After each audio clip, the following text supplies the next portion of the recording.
Hai teman-teman, kembali lagi bersama saya Bayu Aji.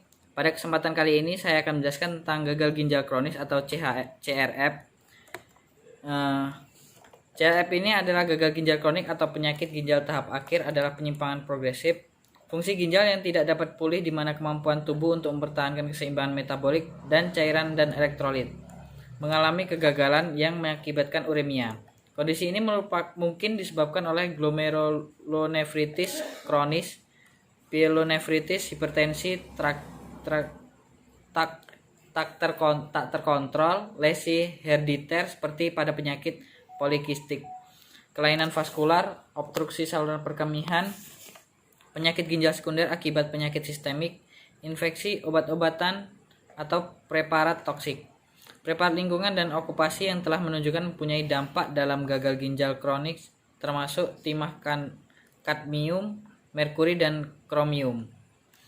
Gagal ginjal kronis atau penyakit renal tahap akhir merupakan gangguan fungsi renal yang progresif dan irreversibel, di mana kemampuan tubuh gagal untuk mempertahankan metabolisme dan keseimbangan cairan dan elektrolit menyebabkan uremia.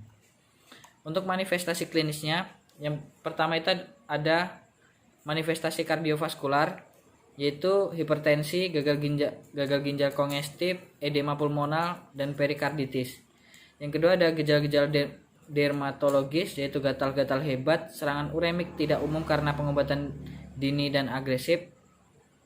Yang ketiga ada gejala-gejala gastrointestinal, meliputi anoreksia, mual, muntah, cegukan, penurunan aliran saliva, haus, rasa kecap logam dan mulut, kehilangan kemampuan penghidu dan pengecap, dan parotitis atau stomatitis. Yang keempat ada perubahan neuromuskular, yaitu perubahan tingkat kesadaran, kacau mental, tidak kemampuan berkonsentrasi, kedutan otot dan kejang. Selanjutnya ada perubahan hematologis, kecenderungan pendarahan. Selanjutnya keletihan dan letargik, yaitu sakit kepala dan kelemahan umum. Yang terakhir, pasien secara bertahap akan lebih mengantuk, karakter pernapasan menjadi kusmaul, dan terjadi koma dalam, sering dengan konvulsi atau kedutan otot. Untuk patofisiologinya itu yang pertama ada penurunan GRF. Penurunan GRF ini dapat dideteksi dengan mendapatkan urin 24 jam untuk clearance kreatinin. Akibat dari penurunan GRF, maka clearance kreatinin akan menurun, kreatinin akan meningkat, dan nitrogen area dat juga akan meningkat. Yang kedua ada gangguan clearance renal, yaitu banyak masalah muncul pada gagal ginjal sebagai akibat dari penurunan jumlah glomeruli yang berfungsi menyebabkan penurunan clearance. Yang ketiga ada retensi cairan dan natrium.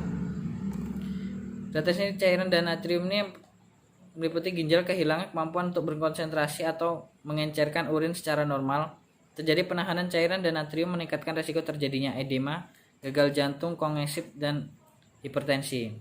Yang terakhir ada anemia. Anemia ini terjadi akibat dari produksi eritropoetin yang tidak adekuat, memendeknya usia sel darah merah, defisiensi nutrisi, dan kecenderungan untuk terjadi pendarahan akibat status uremik pasien, terutama dari saluran GI. Untuk penata-laksanaannya, tujuannya itu untuk penelaksanaan adalah mengembalikan fungsi ginjal dan mempertahankan homeostasis selama mungkin. Semua faktor yang menunjang PGTA dan faktor penunjang yang dapat pulih diidentifikasi dan diatasi. Yang pertama, intervensi diet diperlukan untuk pengaturan yang cermat terhadap masukan protein, masukan cairan untuk menyeimbangkan kehilangan cairan, masukan natrium, dan pembatasan kalium. Yang kedua ada kaji status cairan dan identifikasi sumber potensi keseimbangan cairan. Yang ketiga ada terapkan program diet untuk menjamin asupan nutrisi yang memadai dan sesuai dengan batasan regimen terapi. Yang keempat ada dukungan perasaan positif dengan mendorong pasien untuk meningkatkan kemampuan perawatan diri dan lebih mandiri. Yang kelima ada berikan penjelasan informasi kepada pasien dan keluarga terkait gagal ginjal kronik, pilihan pengobatan dan kemungkinan komplikasi gagal ginjal kronik, pilihan pengobatan dan kemungkinan komplikasi. Konsep asuhan keperawatannya itu yang pekajian keperawatannya yang pertama meliputi riwayat gangguan kronis dan gangguan yang mendasari status kesehatan. Yang kedua kaji derajat kerusakan ginjal dan gangguan sistem tubuh lainnya melalui pengkajian sistem tubuh dan kaji hasil laboratorium. Yang ketiga, lakukan pemeriksaan fisik, tanda vital dan sistem kardiovaskular, pencernaan, sistem saraf, integumen dan sistem muskuloskeletal. Diagnosis keperawatannya itu yang pertama, kelebihan volume cairan berhubungan dengan penurunan pengeluaran urin, diet berlebihan dan retensi cairan dan natrium. Yang kedua, perubahan nutrisi kurang dari kebutuhan tubuh berhubungan dengan anoreksia, mual, muntah, pembatasan diet dan perubahan mukosa mulut. Yang ketiga, ada intoleransi aktivitas berhubungan dengan kelemahan, anemia, retensi produk sampah dan prosedur dialisis. Intervensi keperawatan ini yang pertama, pertahankan berat tubuh ideal tanpa kelebihan cairan. Yang kedua, pertahankan masukan nutrisi yang adekuat. Ketiga, berpartisipasi dalam aktivitas yang dapat ditoleransi. Evaluasi keperawatannya yang pertama, pola nafas kembali efektif.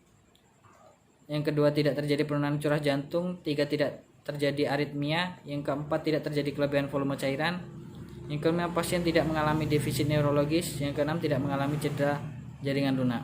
Itu saja yang bisa saya jelaskan, kurang lebih saya mohon maaf. Terima kasih.